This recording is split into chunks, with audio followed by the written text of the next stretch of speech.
주간 잘 보내고 돌아왔습니다. 제 얼굴 보니까 잘 보낸 거 아시겠죠?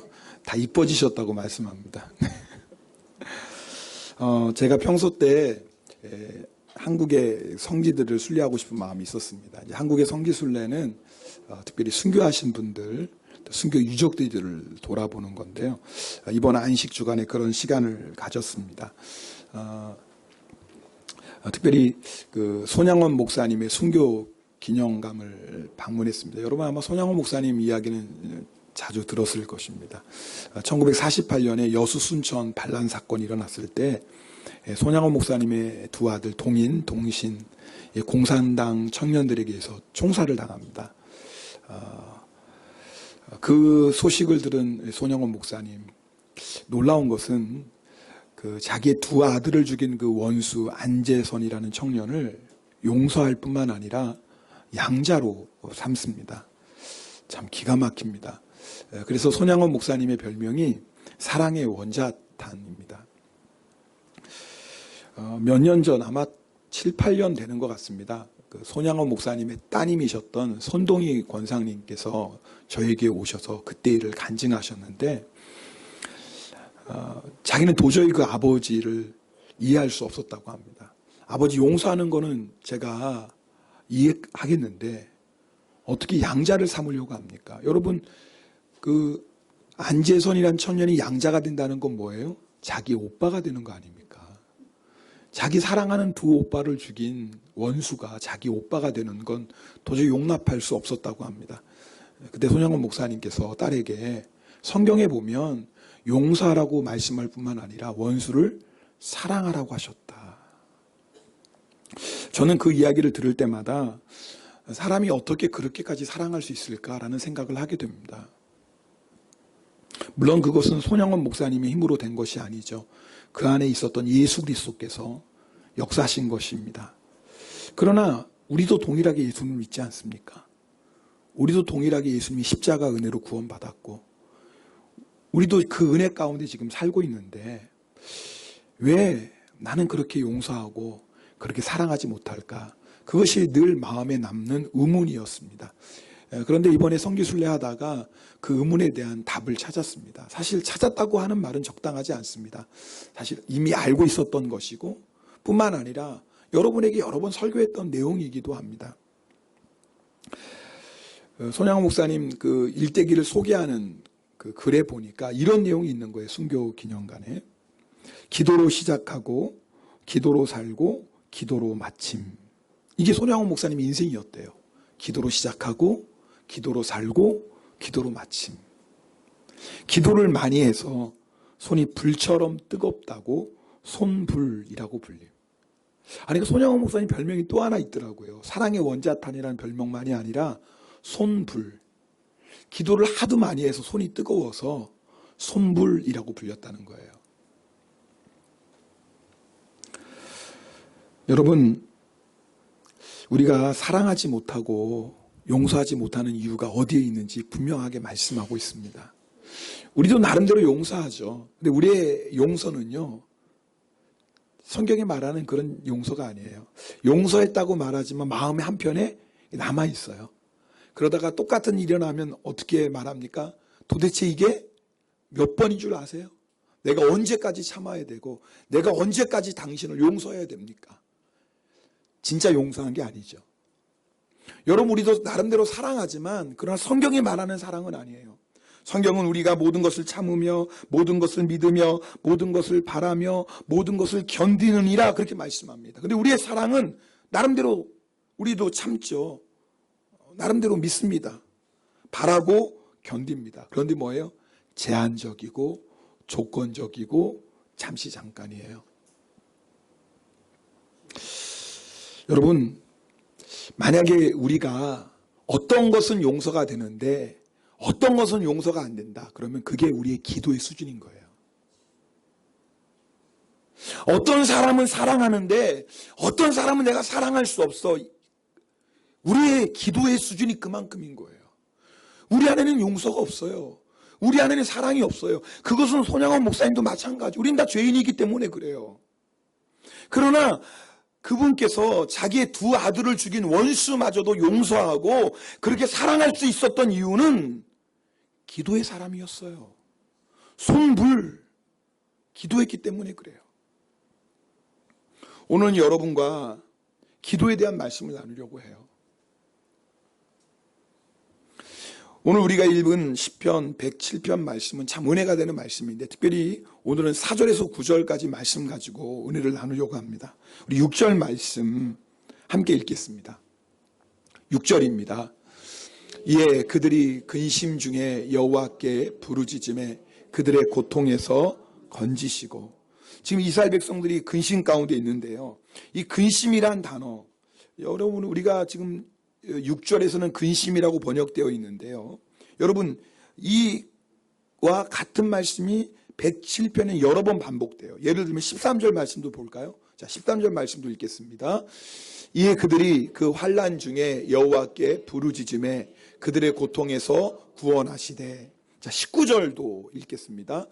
이에 그들이 그들의 고통 때문에 여호와께 부르짖음에 그가 그들의 고통에서 그들을 구원하시되. 자, 28절도 읽겠습니다. 이에 그들이 그들의 고통 때문에 여호와께 부르짖음에 그가 그들의 고통에서 그들을 인도하여 내시고. 한글 성경에는 근심으로도 번역되기도 하고 환난으로도 번역되기도 하고 고통으로도 번역돼요. 일본어 성경에 보면 다 쿠루심이에요. 원래 원어를 보면 똑같은 단어예요. 그러니까 근심, 환난, 고통으로 번역됐지만 원래 원어를 보면 빠차르라는 단어예요. 근데 이 빠차르는 단어는 어떤 뜻이냐면 꽉 막혀 있는 곳, 그런 뜻이에요. 더 이상 어떻게 해볼 수 없을 정도로 사방팔방이 꽉 막혀 있어요. 오늘 지금 이스라엘 백성이 그런 상황 가운데 있다, 그 말입니다. 자, 그럼 이스라엘 백성이 꽉 막혀 있는 것 같은 상황, 도대체 그것이 어떤 상황일까? 그 상황이 4절 말씀에 나옵니다. 자, 4절 말씀 함께 읽겠습니다. 4절입니다. 그들이 광야 사막길에서 방황하며 거주할 성읍을 찾지 못하고. 여러분, 이 시편 107편의 배경은요, 이스라엘 백성이 바벨론의 포로로 잡혀갔을 때입니다.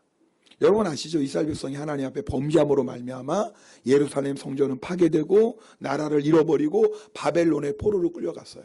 그러니까 정말 광야와 같고 사막과 같은 인생이죠. 정말 꽉 막혀버린 거. 왜? 포로가 되었으니까. 근데 진짜 문제는 뭐냐면 그들이 이스라엘 백성이 바벨론의 포로가 되었던 것보다 더 심각한 문제는 뭐냐면 갈 길을 잃어버린 거예요.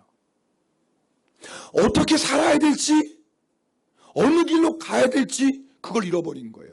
여러분, 우리가요, 아무리 큰 문제를 만나도, 예를 들어서 태산과 같은 문제를 만났다 할지라도 갈 길이 보이면 돼요. 그렇죠? 우리가 사방팔방으로 우겨쌈을 당한 것 같아도 갈 길이 보이면 살아요, 그 사람은. 왜요? 아무리 힘들어도 이렇게 살면 내가 살겠구나. 아무리 태산과 같은 문제를 만나도 이렇게 하면 내가 이 고난이 내가 빠져나갈 수 있겠구나. 그 길이 보이면 되거든요. 근데 우리가 언제 절망합니까? 언제 낙심합니까? 길이 안 보여요.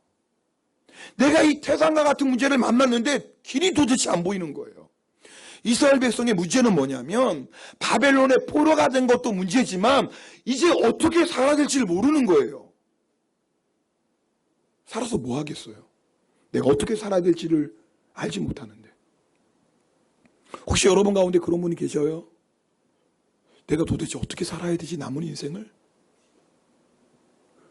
여러분, 예를 들어서 우리가 환경적으로 좋은 사람이 있을 수 있어요. 먹고 사는데 걱정 안 하는 분이 있어요. 그런데 그런 사람 중에서도 내가 살아가야 될 길을 잃어버린 사람은요, 인생에 의미가 없어요. 왜 사는지를 모르는 거예요. 여러분, 그 인생은 여러분 공부할 수밖에 없죠. 자, 그러면 이스라엘 백성이 왜 가야 될 길을 잃어버렸을까? 그게 중요한 거예요. 자, 우리가 왜 가야 될 길을 잃어버렸을까? 왜 우리가 가야 될 길을 잃어버리고 방황할까? 그 이유가 오늘 107편 11절에 나와요. 11절 말씀이에요. 같이 읽겠습니다. 11절. 하나님의 말씀을 거역하며, 같이 읽습니다. 11절입니다. 시작. 하나님의 말씀을 거역하며. 지금 이스라엘 백성이 왜 가야 할 길을 잃어버리고 방황했냐면 하나님의 말씀을 거역했어요.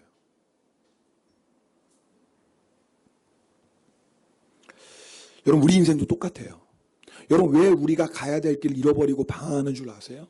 성경은 그 이유를 정확히 말씀해요. 하나님의 말씀을 거역했어요.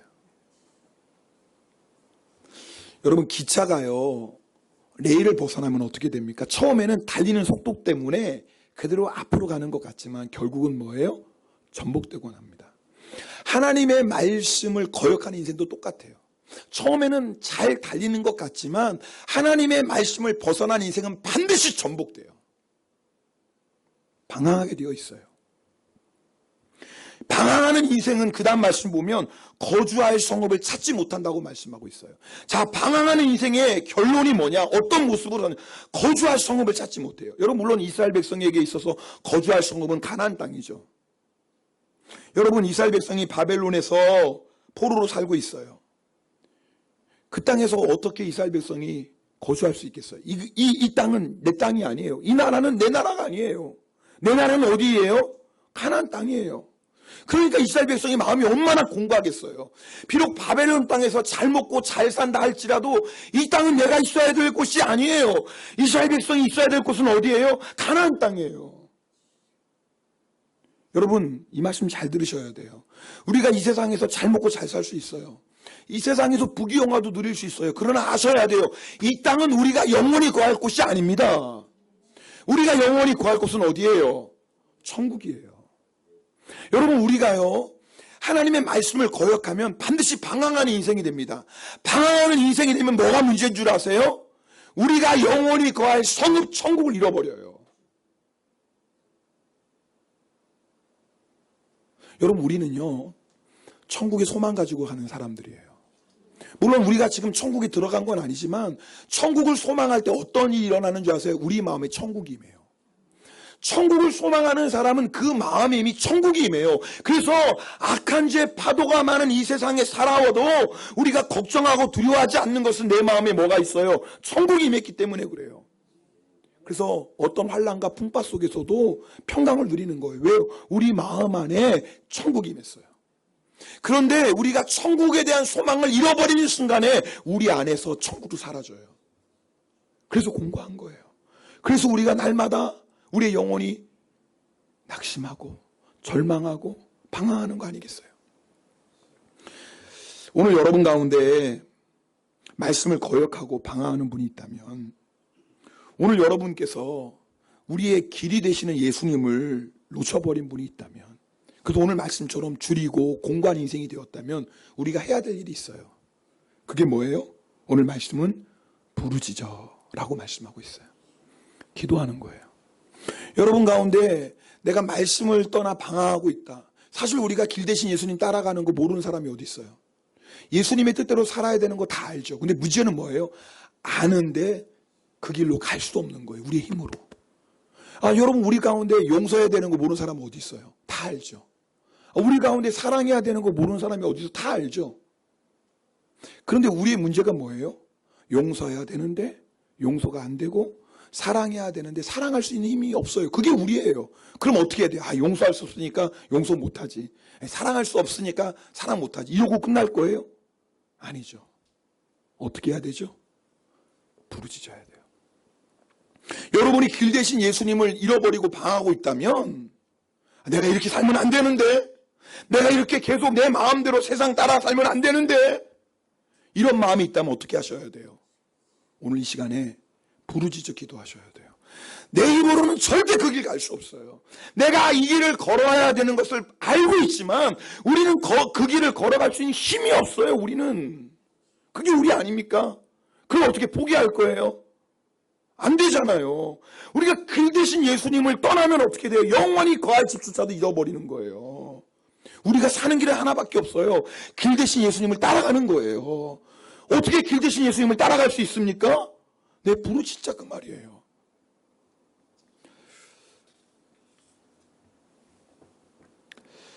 제가 오늘 말씀 사실은 다른 설교를 준비하려고 했어요. 그런데 이제 안식 주간 끝내고 수요일 날 새벽에 기도하는데 주님이 제 마음에 너무나 강한 감동을 주시는 거예요. 어떤 감동을 주시냐면, 정말 괜찮냐? 너희들 이렇게 기도 안 하고 살아도 괜찮겠냐? 정말 괜찮냐 너희들? 갑자기 희망을 주시는 거예요. 새벽에. 너무 강하게. 그래서 아예 설교를 바꿨어요. 설교 본문을. 제가 이번 주 지난 성령 집회 때도 사실 다른 말씀을 전하려고 준비하려고 했는데 주님이 너무나 강권적으로 기도에 대한 말씀을 전하게 하시는 거예요. 근데 그날 세 분이 성령 집회 때 간증하셨는데 세 분 동일하게 다 어떤 간증이에요? 기도에 대한 간증하세요. 참 여러분 이게 어떻게 우연이겠어요. 제가 성령 집회 때 다른 말씀 준비하려고 하는데 기도에 대한 말씀 준비하게 하시고 그날 마침 또 세 분이 간증했는데 또 기도에 대한 간증을 하시고 오늘 주일 설교도 주님이 기도에 대한 말씀을 하게 하세요. 뭔가 지금 주님께서 우리 삶에 계획하시는 게 있는 줄 믿습니다. 하나님은요, 하나님의 역사를 행하실 때 그냥 행하시지 않습니다. 성도들의 기도를 통해서 하나님의 역사를 이루어 가십니다. 여러분 하나님은 우리에게 약속하셔요. 하나님은 말씀을 통해 약속하시. 말씀은 씨앗과 같아요. 그래서 먼저 말씀을 받는 게 너무나 중요해요. 하나님의 말씀이 내 안에 심겨지는 게 중요해요. 말씀을 들을 때 우리 안에 꿈이 생기고 비전이 생겨요. 근데 여러분 아시죠? 씨앗이 심겨졌다고 그냥 자랍니까? 씨앗이 심겨졌다고 그냥 열매 맺습니까? 절대 그런 거 없어요. 물을 줘야 되고 필요한 영양분을 줘야 돼요. 병충해도 뭐예요? 잡아내야 되고.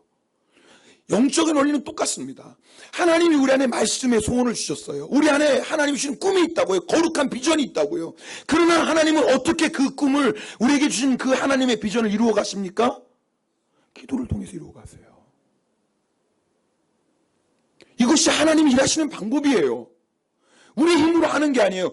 하나님이 하세요. 그런데 하나님은 우리가 하나님 앞에 기도할 때 기도하는 그 성도들의 믿음을 통해서 하나님이 일을 이루어 가세요. 그래서 주님이 저에게 말씀하시는 거예요. 정말 괜찮냐? 너희들 이렇게 기도 안 해도 괜찮냐? 예수님께서 베드로에게 말씀하세요. 시험에 들지 않게 깨어 기도하라. 기도 안 하면 시험에 들어요.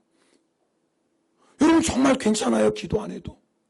기도 안 하면 시험에 든다고 성경은 분명히 말씀하셨는데 정말 기도 안 해도 괜찮으세요? 베드로전서 5장 8절 말씀 우리 다 알고 있는 말씀이죠. 사자가 뭐예요? 우는 사자처럼 마귀가 우는 사자처럼 두루 다니며 누구를 찾아요? 삼킬자를 찾고 있다고 그랬어요. 여러분 정말 기도 안 해도 괜찮습니까? 하나님은 기도를 통해서 하나님의 약속을 이루어 가시고 기도 안 하면 시험에 들고 심지어는 기도 안 하면 마귀가 우는 사자처럼 두루 다니며 삼킬자를 찾고 있는데 여러분 정말 기도 안 하셔도 괜찮으세요? 우리 옆에 분하고 인사하겠습니다. 정말 기도 안 해도 괜찮겠습니까? 시작.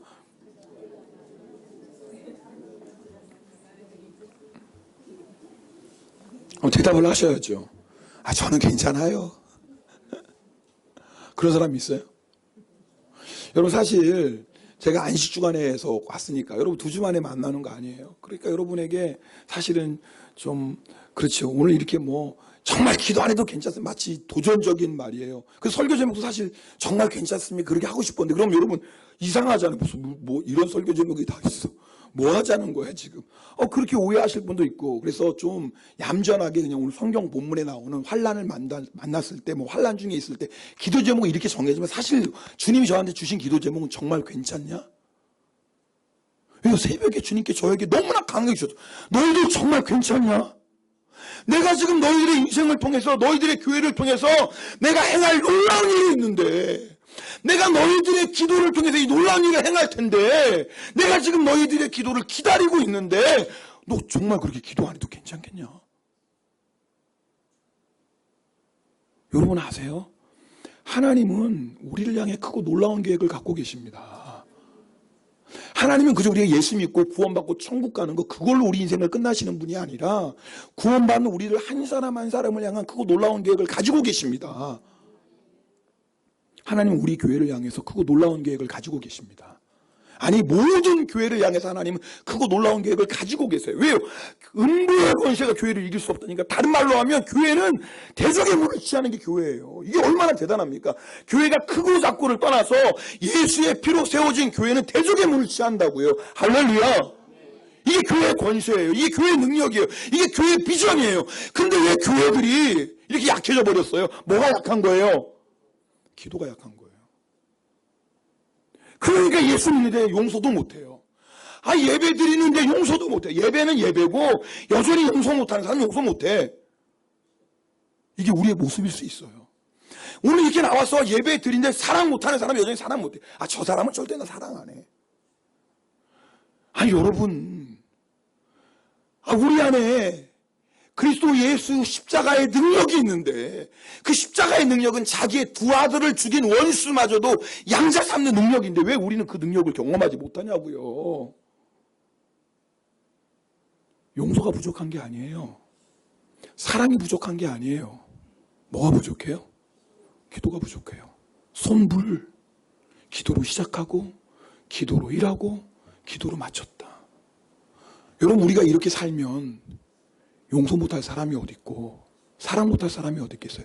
만약 우리들이 이렇게 살면 우리를 향한 하나님의 크고 놀라운 계획들을 왜 이루시지 않겠어요?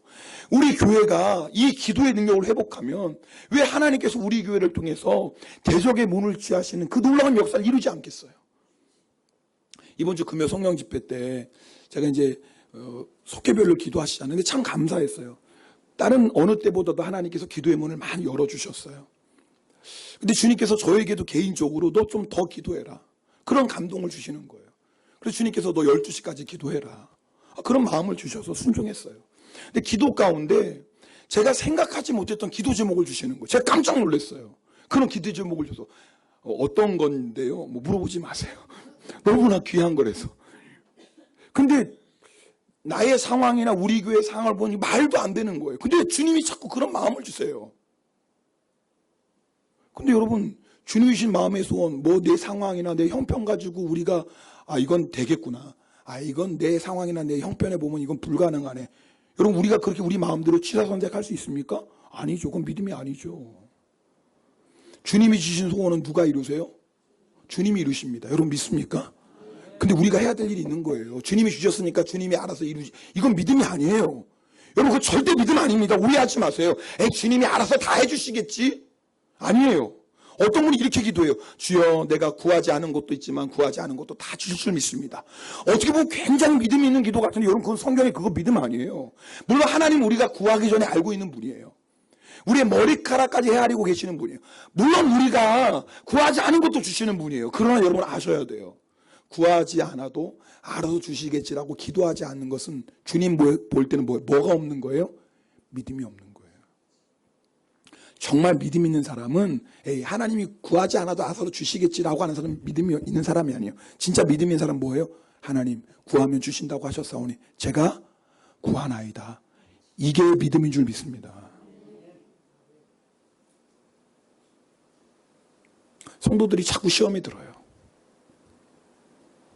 여러분, 제가요, 이 목회 20년, 길지 않은 목회예요. 그러다 짧다고 아마 제가 이제 인생의 반 정도 목회한 것 같아요. 제가 40년 목회한다 그러면, 제가 70까지 목회한다 그러면 이제 반을 딱 목회했어요. 그러니까 짧은 것도 아니고 긴 것도 아니에요. 그래서 뭐라고 말할 수는 없지만, 제가 20년 목회하다 보니까 느끼는 게 하나 있어요. 많은 성도들이 인생을, 신앙생활을 한마디로 표현하면 뭐 하라고 얘기할까? 시험 들다, 일어났다, 시험 들다, 일어났다, 시험 들다, 일어났다, 그러고 끝나는 것 같아요. 지금 무슨 말씀인지 아시겠죠? 여러분 동의가 되십니까? 동의가 안 되셔도 돼요. 이거 동의를 안 하셔도 되는 건데 제가 느끼기에는 마치 신앙생활이 시험 들다, 또 일어났다가 또 시험 들다. 물론 여러분 시험거리 없는 건 아니에요. 여러분 손양원 목사님 두 아들 죽었을 때 여러분 슬픔도 고통도 없었겠어요? 아니에요. 손양원 목사님이 두 아들이 죽었던 소식을 듣고 넋을 잃었어요. 손양원 목사님이 두 아들 장례식 때 10가지 감사드렸어요. 우리가 나눴던 거예요. 정말 대단하죠. 그 10가지 하나님께 감사를 드리는데 하나님 앞에 감사헌금을 10,000엔을 드려요. 여러분 그 당시 손양원 목사님 월급이 80원이었어요. 80원. 물가를 생각할 때 80원이 월급이었는데 죄송합니다. 사례비였어요. 80원이. 근데 10,000엔이면 125배예요. 그러니까 아마 전 재산을 드린 것 같아요. 그러니까 매월 사례비의 125배의 10,000원이라는 그 헌금을 드려요. 대단한 감사죠. 그러니까 전 재산을 드린 거겠죠. 그런데 장례식이 끝나고 나서 조목이들이 다 돌아가고 나니 뭐 하신 줄 아세요? 그 자리에서 통곡하셨어요. 아버지의 마음이에요. 비록 자기를 죽인 원수 양자 삼을 정도로 주의 말씀에 순종했지만 손양의 목사님 마음은 찢어지는 거예요. 얼마나 사랑하는 아들이에요. 두 아들이 한꺼번에 죽었어요. 믿음으로 하나님 앞에 감사를 드렸어요. 자기 전 재산과 같은 헌금을 드렸어요. 그러나 두 아들의 시체 앞에서는 통곡했어요. 여러분, 우리가 시험이 없는 게 아니에요. 아픔이 없는 거 아니에요. 신앙생활하다 보면 여러 가지 아픔도 있고 여러 가지 슬픈 일도 만나요. 그러고 없이 신앙생활 사람 아무도 없어요. 여러분, 꼭 아셔야 돼요. 여러분, 우리가 다 연약한 사람들인데 내가 의도하지 않았어도 상처를 주게 될 것이고, 여러분, 의도하지 않아서 상처를 받고, 그게 우리의. 근데 중요한 건 상처가 있어도, 시험이 있어도 그걸 뭐 해야 돼요? 이기면서 예수 믿는 줄 믿습니다. 그러니까 주님이 시험에 들지 말라. 시험이 없어질 수는 없어요. 죄악 많은 세상에 살아가는데 우리가 다 연약하고 부족한데 어떻게 시험이 없겠어요? 시험은 있어요. 그런데 중요한 건 시험에 들지 말아야죠. 할렐루야. 시험거리가 오면 시험을 뭐 해야 돼요? 이겨야죠. 할렐루야. 그래야 주님의 살면 감당할 거 아닙니까? 근데 잘못하면 우리가 그저 시험에 들었다가 또 시험을 이겼다가 시험에 들었다가 또 일어났다가 또 시험에 들었다가 이런 신앙생활 하면 안 되잖아요. 왜 이렇게 될까요? 기도하지 않으면 그럴 수 있어요. 여러분, 우리가 영적인 눈을 뜨고 살아야 돼요. 무슨 말이냐면 내 삶에 아무런 문제가 없는 것 같아도 야, 나는 괜찮다라고 생각하면 이거 큰 오해예요. 여러분, 폭풍전야 아시죠? 모르시는구나. 이 폭풍이 불기 직전에는요 고요하대요.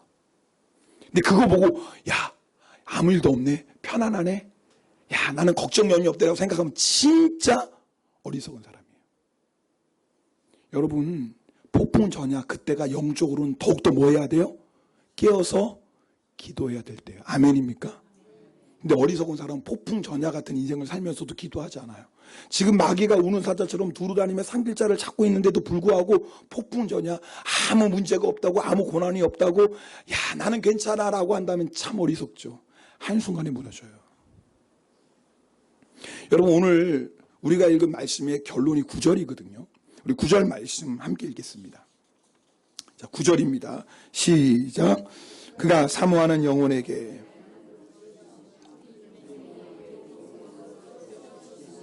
자, 보세요. 여러분, 오늘 말씀 4절부터 8절까지의 결론이 9절이에요. 그러니까 오늘 말씀을 요약하자면 우리가 근심 가운데 있을 때, 환난 중에 있을 때, 고난 가운데 있을 때 뭐 하라고요?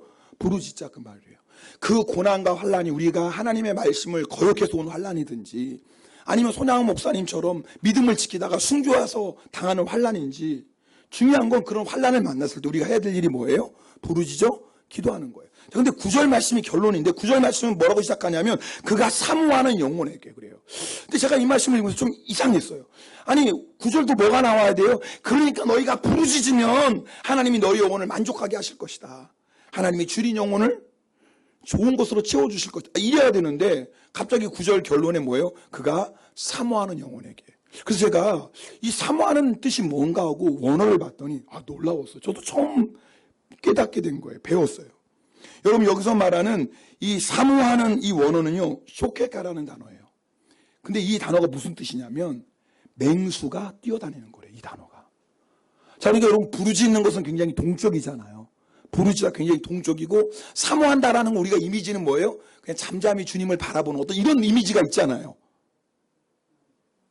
아닌가? 하여튼 제가 느끼기에는 그랬어요. 제가 느끼기에는 막 부르짖는 건 막 동적인 것 같고, 사모하는 건 뭐예요? 좀 조용하고 정적인 것 같았거든요. 그래서 이상하다. 이게 9절이 오늘 결론인데, 오늘 이 시편 107편은 계속해서 부르짖는 기도가 반복돼서 나오는데, 여기서 사모한다. 이게 도대체 원래 무슨 뜻일까? 찾아봤더니 이 단어가 맹수처럼 뛰어다니는 거예요. 이게 무슨 말이냐? 맹수가 지금 목이 말라요. 목이 말라요. 그래서 물을 찾아다니면 어떻게 찾아다니겠어요? 물을 찾아다니는데 그냥 어슬렁 갈까요? 아니겠죠. 지금 너무너무 목이 마르니까 이 물을 찾아서 지금 맹수가 뭐 하는 거예요? 막 성경에 말하는 사모함이 그런 거래요. 맹수가 배가 고파요. 너무너무 배가 고파서 죽을 것 같아요. 그럼 맹수가 그 먹이를 찾아서 어슬렁 돌아다닐까요? 아니겠죠. 뭐 하겠어요? 뛰어다니겠죠. 왜? 먹이를 못 찾으면 굶어 죽으니까. 성경에서 말하는 사모함이 그건 거예요. 이건 부르짖는 것보다 더 한 수 나가요. 여러분, 오늘 우리가 회복해야 될 게 뭘까요? 이 사모함이에요. 길 대신 예수님을 잃어버렸는데 나도 모르게 길 대신 예수님을 떠나서 방황하고 있는데도 우리가 사모함이 없다면 이거 진짜 문제인 거예요. 여러분, 우리가 천국에 대한 소망을 나도 모르게 잊어버렸어요. 천국을 믿는다고 말은 하는데 그저 이 세상이 나의 소망이 되고 이 세상이 나의 목적이 되어버렸다면 이거 어떻게 해야 돼요? 사모해야 될 거 아니에요, 주님을.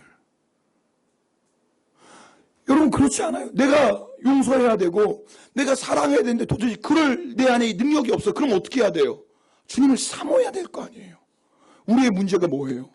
주님을 향한 사모함을 잊어버린 거예요. 부르짖어야 되는데 주님하고 간절히 찾아야 되는데 그걸 잃어버렸어요. 그리고 아무렇지 않게 살아가요. 마치 애굽 백성이 이스라엘 백성이 애굽 땅에 있을 때 고기 가마 곁에 앉아서 그 음식으로 배가 부르는 것으로 만족했던 것처럼. 지금 무슨 말씀인지 아시겠어요?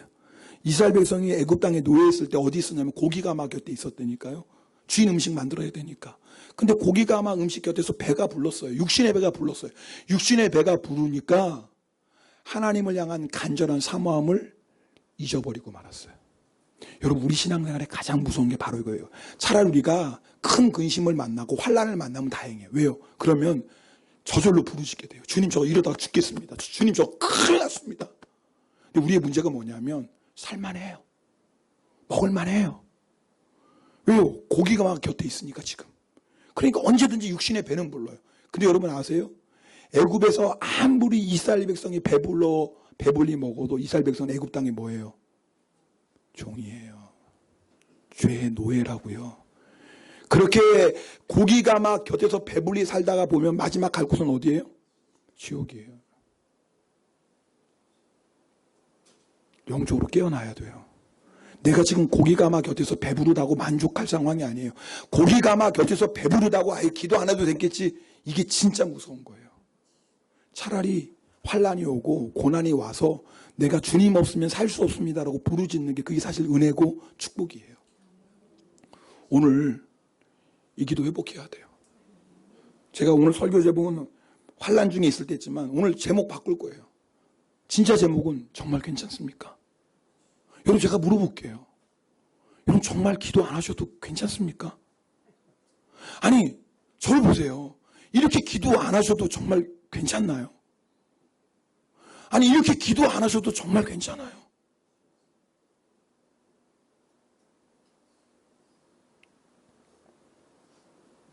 회복하셔야 돼요. 9월달 시작합니다. 오늘부터 9월이에요. 이제 가을이에요. 아직도 뜨거운 햇살이지만 바람이 벌써 뭐예요? 바뀌었죠? 바람 바뀌었잖아요. 이 가을이 됐어요. 추수의 계절이에요. 하나님께서 우리 인생에 크고 놀라운 일을 계획하고 계세요. 추수 때가 왔어요. 여러분, 영적으로 잠들면 안 돼요. 추수 때 잠자는 아는 부끄러움을 끼치는 아들이라고 그랬어요. 추수 때 자는 자는. 육신의 잠이 아니죠. 지금 하나님이 우리 인생을 통해서 우리를 통해서 이루실 크고 놀라운 일이 있는데 자고 있으면 어떻게 추수할 거예요? 정말 이제는 영적으로 깨어날 때예요. 오늘 예배를 통해서 주님을 향한 사모함이 회복되기를 간절히 부탁드립니다. 오늘도 성찬 예배예요. 성찬식을 통해서 주님, 내가 길 대신 주님을 다시 붙잡길 원합니다. 맹수가 목이 말라 그 물을 찾아다니는 것처럼, 뛰어다니는 것처럼 주님, 그렇게 주님을 찾길 원합니다. 오늘 예배를 통해서 그 사모함이 회복되게 하시고 오늘 성찬을 통해서 그리스도 예수로 충만케 하옵소서. 오늘 우리 받은 말씀 가지고 함께 기도할 텐데 먼저 우리 이 찬송 같이 드리겠습니다.